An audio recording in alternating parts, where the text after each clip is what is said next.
Here's everything you need to know before upgrading to iOS 7, available for download today.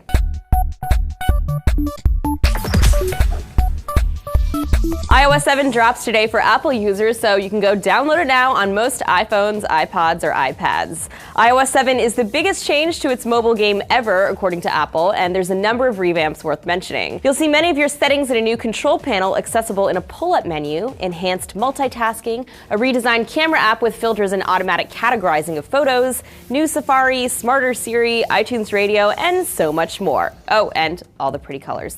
Your app should update automatically, too, in the new OS, so you won't have to manually update apps ever again. However, we should mention that as with many large OS updates, there are bound to be some kinks. For example, one software tester claimed that 90% of the apps he was running on the new OS crashed or experienced other performance problems. Regardless of how accurate that is, it's always a good idea to back up all your info, which you can do by going into your settings, iCloud, storage, and backup while you're on Wi-Fi, of course, but you already knew that. However, if you're on an old school version of the iPhone, iPod Touch, or iPad, don't worry, your plight is not forgotten by Apple. For any of you still using anything older than an iPhone 4, iPod 5th Gen, or an iPad 2, sorry, but your device can't run iOS 7. However, Apple will still be offering last-compatible versions of some apps. For example, if you try to install Instagram on a 2nd Gen iPod Touch, you'll get a notification asking if you want to download a prior version of this app. In some cases, these versions might be over a year old, but it solves the problem of out-of-date apps that people with aging devices would sometimes encounter. So have you downloaded iOS 7 yet? And if so, what are your impressions? Let us know in the comments, as always, and don't forget to subscribe. For TFN, this is Annie.